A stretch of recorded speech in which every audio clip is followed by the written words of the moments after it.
Hello மக்களே, இட்லி தோசை சப்பாத்திக்கு ஏதாவது புதுசாக சைட் டிஷ் பண்ணணும்னு நினைக்கிறீங்கன்னா இந்த ரெசிபி உங்களுக்காக தான். புரட்டாசி மாதத்தில் வெஜிடேரியனில் என்னெல்லாம் டிஃப்ரென்ஸ் பண்ணலாம்னு யோசிச்சுட்டு இருக்கீங்களா? இந்த கிரேவியை ட்ரை பண்ணி பாருங்கள், செம்ம டேஸ்டியாக இருக்குங்க. இன்றைக்கி நம்ம பார்க்க போகிறது நூக்கல் குருமா. இந்த குருமாவை நீங்கள் நெய் சாதத்துக்கு கூட மேட்ச் பண்ணிக்கலாம், ரொம்பவே டேஸ்டியாக இருக்கும். நூக்கலை நல்லா கழுவிட்டு தோல் எல்லாமே சீவி எடுத்துருங்க. நம்ம உருளைக்கிழங்குக்கு பதிலாக நீங்கள் இதை ஆப்ஷனலாக யூஸ் பண்ணலாம். ஏதாவது ஒரு கிரேவியில் நீங்கள் உருளைக்கிழங்கு போட முடியல, உங்ககிட்ட நூக்கல் தான் இருக்குன்னா கண்டிப்பாக நீங்கள் இந்த நூக்கலை உருளைக்கிழங்குக்கு பதிலாக யூஸ் பண்ணிக்கலாம். நூக்கலை கழுவிட்டு தோல் எல்லாமே சீவி எடுத்தாச்சு, ரொம்ப எடுக்க தேவையில்ல. இப்போ நான் வீடியோவில் காட்டியிருக்க மாதிரி எடுத்தாலே போதும். 2 நூக்கல் எடுத்திருக்கேன். ஒரு 4 பேர் சாப்பிட்ற அளவுக்கு தாராளமான கிரேவி உங்களுக்கு கிடைக்கும். இதை கட் பண்ணி வச்சுக்கலாம். ரொம்ப பொடியாக இல்லை, ஓரளவுக்கு மீடியம் சைஸில் இதை நம்ம கட் பண்ணி எடுத்து வச்சுக்க போகிறோம். குக்கரில் தான் இந்த கிரேவியை நம்ம செய்ய போகிறோம். அதுக்கு ஒரு குக்கரை ஸ்டவ்வில் வச்சுக்கலாம். ஒரு 2 ஸ்பூன் எண்ணெய் சேர்த்துருக்கேன்.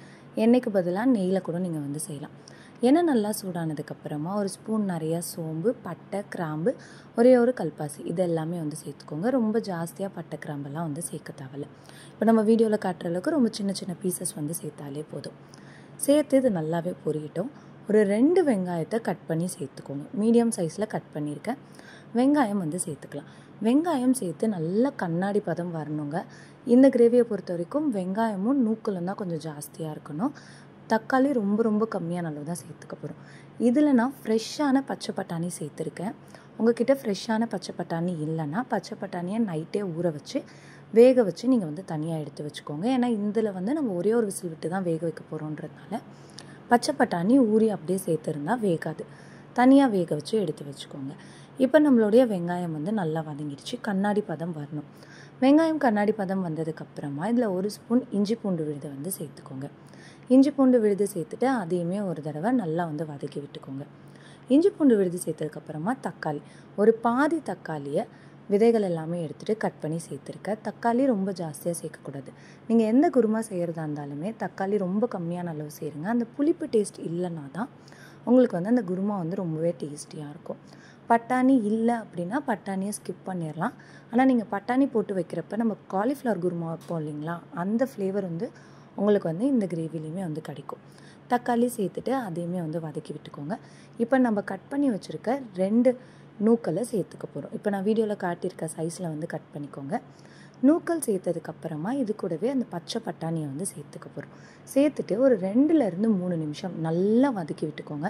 நம்மளுடைய நூக்கலையும் பட்டாணியும் எண்ணெயில் இது ஒரு 2 நிமிஷம் நல்லா வதங்கினதுக்கப்புறமா தான் மசாலா எல்லாமே சேர்க்கணும். நம்மளுடைய நூக்கலை சேர்த்தாச்சு. இதில் என்னென்ன மசாலா பொருட்கள் சேர்க்கணுன்றதை சொல்கிறேன். ஒரு 1/4 ஸ்பூன் மஞ்சள் தூள் சேர்த்துக்கோங்க. நம்ம ஏற்கனவே இஞ்சி பூண்டு விழுதில் மஞ்சள் தூள் சேர்த்துருக்கிறதுனால இதில் ஒரு 1/4 ஸ்பூன் மஞ்சள் தூள் சேர்த்தா போதும். ரொம்ப ஜாஸ்தியாக சேர்க்காதீங்க. உங்கள் வீட்டு காரத்துக்கு தகுந்த அளவுக்கு நீங்கள் தனி மிளகாய் தூள் சேர்த்துக்கலாம். நான் ஒரு ஸ்பூன் தனி மிளகாய் தூள் சேர்த்துருக்கேன். இது கூடவே ஒரு ஸ்பூன் தனியாத்தூள், 1/2 ஸ்பூன் கரம் மசாலா தூள், ஜாஸ்தியாக கரம் மசாலா சேர்க்காதீங்க. 1/4 ஸ்பூன் மஞ்சள் தூள் சேர்த்துருக்கேன். எல்லாத்தையுமே சேர்த்ததுக்கப்புறமா நல்லா ஒரு தடவை வதக்கி விட்டுக்கோங்க. ஒருவேளை உங்களுக்கு தனி மிளகாய் தூள் காரம் ஒத்துக்காது அப்படின்னா மட்டும் குழம்பு மிளகாய் தூள், உங்கள் வீட்டு காரத்துக்கு தகுந்த அளவுக்கு குழம்பு மிளகாய் தூள் சேர்த்துக்கலாம். சேர்த்துட்டு நல்லா வதக்கி விட்டுக்கலாம். இந்த மாதிரி நீங்கள் வதக்கிறப்ப அந்த மசாலாவோட கலர் உங்களுக்கு நல்லாவே கிடைக்கும். இந்த எண்ணெயிலே நம்ம வதக்கிறப்ப தண்ணியெல்லாம் சேர்க்கறதுக்கு முன்னாடியே நீங்கள் இந்த மாதிரி ஒரு தடவை வதக்கி விட்டுடணும். நல்லா வதங்கினதுக்கப்புறமா ஒரு 2 நிமிஷத்துக்கு இந்த மாதிரி வதக்கி விட்டுடுங்க. ஸ்டவ்வை ஸ்லோ ஃப்ளேமுக்கு மாற்றிடுங்க. மசாலா எல்லாமே சேர்த்துருக்கிறதுனால சட்டுன்னு அடிப்பிடிச்சிரும். வதக்கினதுக்கப்புறம் இதில் தேவையான அளவு தண்ணி சேர்த்துக்க போகிறோம். தேவையான அளவு உப்புமே சேர்த்தாச்சு. இதில் ஒரு 1/2 டம்ளர் வரைக்கும் தண்ணி சேர்த்துக்கோங்க. அதுக்கு மேலே தண்ணி தேவைப்படாது. நான் இப்போ எடுத்திருக்க அளவுக்கு 1/2 டம்ளர் தண்ணி கரெக்டாக இருக்கும். இல்லை உங்களுக்கு பத்தாது அப்படின்னு நினச்சிங்கன்னா 1 டம்ளர் வரைக்கும் தண்ணி சேர்த்துக்கோங்க. அதுக்கு மேலே சேர்க்கக்கூடாது. ரொம்ப ஜாஸ்தியாக தண்ணி சேர்த்துட்டிங்கன்னா நல்லா திக்கான கிரேவியாக வராது. சப்பாத்திக்கும் அவ்வளோ டேஸ்ட்டாக இருக்காது. இதை நீங்கள் இட்லி தோசை கூட தொட்டுக்கலாம். இப்போ தண்ணி சேர்த்தாச்சு. உப்பு கரெக்டாக இருக்கான்னு ஒரு கொதி வந்ததுக்கப்புறமா செக் பண்ணிக்கோங்க. ஒரு மசாலா அரைக்க போகிறோம். 1/4 மூடி தேங்காய் எடுத்திருக்கேன். 1/4 மூடி தேங்காய் நம்ம எடுத்த ஒரு 2 நூக்கலுக்கு கரெக்டாக இருக்கும். நீங்கள் ஜாஸ்தியான அளவு எடுக்கிறப்ப தேங்காயோட அளவை அதிகப்படுத்திக்கோங்க. இப்போ ஒரு 3 முந்திரி பருப்பு சேர்த்துருக்கேன். ஒரே ஒரு கிராம்பு, ஒரு சின்ன துண்டு பட்டை, கூடவே ஒரு 1/2 ஸ்பூன் சோம்பு, ஒரு 1/2 ஸ்பூன் மிளகு சேர்த்துக்க போகிறோம். சேர்த்துட்டு தண்ணி விட்டு நல்லா ஃபைனாக அரைச்சிக்கோங்க. வீடியோவில் காட்டுற அளவுக்கு பட்டை சேர்த்தா போதும், ரொம்ப ஜாஸ்தியாக சேர்க்க தேவையில்ல. இப்போ இது எல்லாத்தையுமே ஒரு 1/4 டம்ளர் வரைக்கும் தண்ணி விட்டு நல்லா ஃபைன் பேஸ்ட்டாக வந்து அரைச்சிக்கோங்க.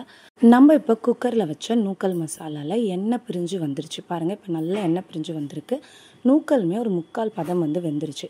இந்த ஸ்டேஜில் தான் நீங்கள் வந்து தேங்காய் விழுதை வந்து சேர்க்கணும். இதுக்கு முன்னாடியே வந்து சேர்த்துட்டிங்கன்னா ஒரு 4-5 விசில் வைக்கிற மாதிரி இருக்கும். அதனால் இந்த ஸ்டேஜில் வந்து சேர்த்துக்கோங்க. எண்ணெய் பிரிஞ்சு வந்ததுக்கப்புறமா தான் தேங்காய் விழுது சேர்க்கணும்.